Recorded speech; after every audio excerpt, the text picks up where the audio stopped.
প্রতিদিন গীতাপাঠ শুনলে মন শান্ত হয়, জীবনে সঠিক পথ দেখাতে সাহায্য করে। দুঃখ, ভয়, রাগ দূর হয়, আত্মবিশ্বাস বৃদ্ধি পায়। কর্ম ও ভক্তির মাধ্যমে হৃদয়ের শক্তি, ঘরে শান্তি ও জীবনে আলো নিয়ে আসে। তাই প্রতিদিন আমাদের চ্যানেল থেকে 2টি শ্লোক সহ একটি পাঠ শুনুন। ভক্তিয়া তো নিয়য়া স্বকীয় অহমেবং বিদো অর্জুন জ্ঞাতুম দ্রষ্টুম চ তত্ত্বেন প্রবেষ্টুম চ পরন্তপ। হে পরন্তপ অর্জুন, আমি একমাত্র অনন্য ভক্তির দ্বারাই এই রূপে আমাকে জ্ঞাত করাই, দর্শন করা যায় এবং তত্ত্বরূপে আমার মধ্যে প্রবেশ করাও সম্ভব। ভক্তিয়া মানে ভক্তির দ্বারা, তু মানে কিন্তু, অনন্যা মানে একনিষ্ঠ বা অন্যত্র অমনোযোগী, স্বকীয় মানে সম্ভব, অহম মানে আমি, এবং বিদহ মানে এই প্রকারে, অর্জুন মানে হে অর্জুন, জ্ঞাতুম মানে জানতে, দ্রষ্টুম মানে দর্শন করতে, চ মানে এবং, তত্ত্বেন মানে যথার্থ সত্যরূপে, প্রবেষ্টুম মানে প্রবেশ করতে, চ মানে এবং, পরন্তপ মানে হে শত্রু দমনকারী। ভগবান শ্রীকৃষ্ণ পূর্ববর্তী শ্লোকগুলিতে স্পষ্ট করে জানিয়েছেন যে বেদ, তপস্যা, দান ও যজ্ঞের দ্বারা তাঁর এই রূপ উপলব্ধি করা যায় না। সেই বক্তব্যের পরিপূর্ণতা এই শ্লোকে এসে প্রকাশ পায়।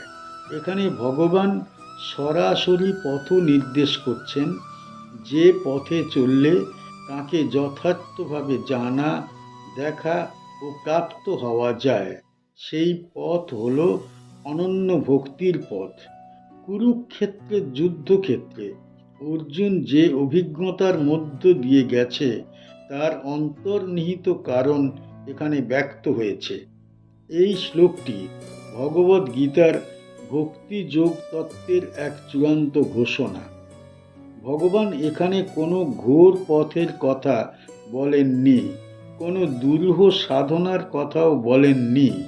তিনি একটি মাত্র শব্দ ব্যবহার করেছেন, ভক্তিয়া অনন্যয়া, অর্থাৎ এমন ভক্তি যেখানে অন্য কোনো আশ্রয় নেই, অন্য কোনো ভরসা নেই, অন্য কোনো আকাঙ্ক্ষা নেই। এই অনন্য ভক্তি ঈশ্বর প্রাপ্তির একমাত্র পথ। ভগবান বলেন, এই ভক্তির দ্বারাই তাকে জ্ঞাতুম সম্ভব, অর্থাৎ কেবল জানা নয়, অন্তরে উপলব্ধি করা। শাস্ত্র পাঠে ঈশ্বর সম্পর্কে তথ্য পাওয়া যায়, কিন্তু ভক্তিতে ঈশ্বরকে অনুভব করা যায়। এরপর তিনি বলেন দ্রষ্টুম, অর্থাৎ ভক্তির দ্বারা ঈশ্বর কেবল বোধগম্য হন না, প্রত্যক্ষ হন। আর সবশেষে বলেন প্রবেষ্টুম চ। এটি অত্যন্ত গভীর কথা। এর অর্থ ভক্তি কেবল ঈশ্বরের বাইরে দাঁড়িয়ে দর্শন নয়, বরং ঈশ্বরের সঙ্গে একাত্মতা। তত্ত্বেন শব্দটি এখানে অত্যন্ত গুরুত্বপূর্ণ। ভগবান স্পষ্ট করে দেন, এই জ্ঞান, দর্শন ও প্রবেশ কোনো কল্পনা নয়, কোনো আবেগ মাত্র নয়, এটি তত্ত্বরূপে এবং পরম সত্যরূপে। ভক্তি এখানে আবেগের নাম নয়, ভক্তি এখানে পরম সত্যের সঙ্গে সংযোগের মাধ্যম। এই শ্লোকে অর্জুনকে পরন্তপ বলে সম্বোধন করা হয়েছে। বাহ্যত সে শত্রু দমনকারী যোদ্ধা, কিন্তু ভগবান তাকে অন্তর শত্রু অর্থাৎ অহংকার, দ্বিধা ও ভয়ের উপর বিজয়ী হবার পথ দেখাচ্ছেন। অনন্য ভক্তি সেই অন্তর্যুদ্ধের বিজয় মন্ত্র। কি শিখতে পারি এই শ্লোক থেকে? এই শ্লোক আমাদের শেখায় যে ঈশ্বরকে পাওয়ার পথ একটাই, অনন্য ভক্তি। এখানে কোনো জটিলতা নেই, কোনো হিসাব নেই। যে হৃদয় সম্পূর্ণভাবে ঈশ্বরের দিকে নিবদ্ধ, সেই হৃদয়েই ঈশ্বর নিজেকে প্রকাশ করেন। জ্ঞান, কর্ম ও আচার পথ প্রস্তুত করে, কিন্তু প্রবেশ দ্বার খুলে দেয় ভক্তি। এই শ্লোক আরও শেখায় ঈশ্বর দর্শনের চূড়ান্ত স্তর হল ঈশ্বরের সঙ্গে একাত্মতা। ভক্তি মানুষকে বাইরে দাঁড় করিয়ে রাখে না, ভক্তি ভিতরে প্রবেশ করায়। এই বোধ জীবনে ভয় দূর করে, অহংকার নাশ করে এবং শান্তি প্রতিষ্ঠা করে। তাই এই শ্লোক ভগবদ্ গীতার হৃদয় তত্ত্ব, ভক্তির পরম ঘোষণা। মৎ কর্ম কৃন্মৎ পরমু মদ্ভক্ত সঙ্গবর্জিত নির্বৈরঃ সর্বভূতেষু ইয়ঃ স মামেতি পাণ্ডব। হে পাণ্ডব, যে ব্যক্তি আমার জন্য কর্ম করে, আমাকেই পরম লক্ষ্য বলে জানে, আমার ভক্ত আসক্তিহীন, সকল জীবের প্রতি বৈরভাব শূন্য, সেই নিশ্চিতভাবে আমাকে লাভ করে। মৎ কর্মকৃত, আমার উদ্দেশ্যে কর্মকারী। মৎ পরম, মানে আমাকেই পরম লক্ষ্য রূপে গ্রহণকারী। মদ ভক্ত, মানে আমার ভক্ত। সঙ্গ বর্জিত, আসক্তি ও সঙ্গ বর্জিত। নির্বৈরহ, মানে বৈরভাবহীন। সর্বভূতেষু, মানে সকল জীবের প্রতি। ইয়হ, মানে যে ব্যক্তি। সহ, মানে সেই। মাম, মানে আমাকে। এতি, মানে প্রাপ্ত হয়। পাণ্ডবহ, মানে হে পাণ্ডব অর্জুন। বিশ্বরূপ দর্শন ও ভক্তি যোগের পরম তত্ত্ব ব্যাখ্যার পর ভগবান শ্রীকৃষ্ণ এই শ্লোকে 11 অধ্যায়ের সার সংক্ষেপ প্রদান করছেন।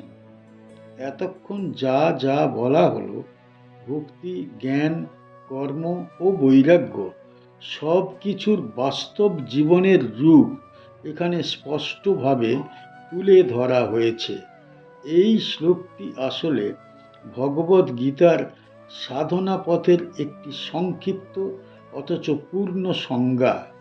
এই শ্লোকটি অত্যন্ত বাস্তবধর্মী। এখানে ভগবান কোনো অলৌকিক সাধনার কথা বলেননি গুহায় বসে তপস্যার কথা। তিনি সরাসরি মানুষের দৈনন্দিন জীবনের মধ্যে মুক্তির পথ দেখিয়েছেন। প্রথমেই বলা হয়েছে মৎ কর্মকৃত, অর্থাৎ কর্ম ত্যাগ নয়, বরং কর্মের উদ্দেশ্য পরিবর্তন। কর্ম যদি নিজের অহংকারের জন্য হয়, তবে তা বন্ধন সৃষ্টি করে, আর সেই একই কর্ম যদি ঈশ্বরের উদ্দেশ্যে হয়, তবে তা মুক্তির পথ হয়ে ওঠে। এরপর মৎ পরম, এটি মানসিক অবস্থার কথা। জীবনের সব লক্ষ্য, সব চাওয়া, সব পরিণতি ঈশ্বরের দিকেই নিবদ্ধ। সাফল্য বা ব্যর্থতা যাই আসুক, পরম আশ্রয় একটাই। মদ ভক্ত শব্দটি এখানে কেন্দ্রবিন্দু। কর্ম ও লক্ষ্য তখনই শুদ্ধ হয় যখন তার ভিতর ভক্তি আসে। ভক্তিহীন কর্ম যান্ত্রিক, আর ভক্তি সহকর্ম পূজার সমান। সঙ্গ বর্জিত দ্বারা ভগবান আসক্তিহীনতার কথা বলেছেন। সংসার ত্যাগ নয়, কিন্তু বন্ধন ত্যাগ। মানুষ, বস্তু ও ফলের প্রতি অতিরিক্ত আঁকড়ে ধরাই দুঃখের মূল। এরপর আসে অত্যন্ত গুরুত্বপূর্ণ নির্দেশ, নির্বৈরঃ সর্বভূতেষু। ঈশ্বর প্রাপ্তির মুখে হিংসা ও বিদ্বেষের কোনো স্থান নেই। যে ব্যক্তি সকল জীবকে একই চেতনায় দেখে, সেই ঈশ্বরের নিকটতম। সবশেষে ভগবান দৃঢ়ভাবে ঘোষণা করেন, ইয়ঃ স মামেতি। এটি কোনো অনুমান নয়, কোনো সম্ভাবনা নয়, এটি নিশ্চিত প্রতিশ্রুতি। এই পথ অনুসরণকারী অবশ্যই ঈশ্বরকে প্রাপ্ত হয়। কি শিখতে পারি এই শ্লোক থেকে? এই শ্লোক আমাদের শেখায় যে ঈশ্বর প্রাপ্তি কোনো অসাধ্য বিষয় নয়, সঠিক মনোভাবেই তা সম্ভব। কর্ম করতে হবে কিন্তু ঈশ্বরের জন্যে, লক্ষ্য রাখতে হবে কিন্তু ঈশ্বরকেই চূড়ান্ত বলে মানতে হবে। ভক্ত হতে হবে কিন্তু অন্ধ নয়, আসক্তিহীন। আর সর্বোপরি সকল জীবের প্রতি বৈরভাব ত্যাগ করতে হবে। এই শ্লোক আমাদের দৈনন্দিন জীবনকে আধ্যাত্মিক করে তোলে।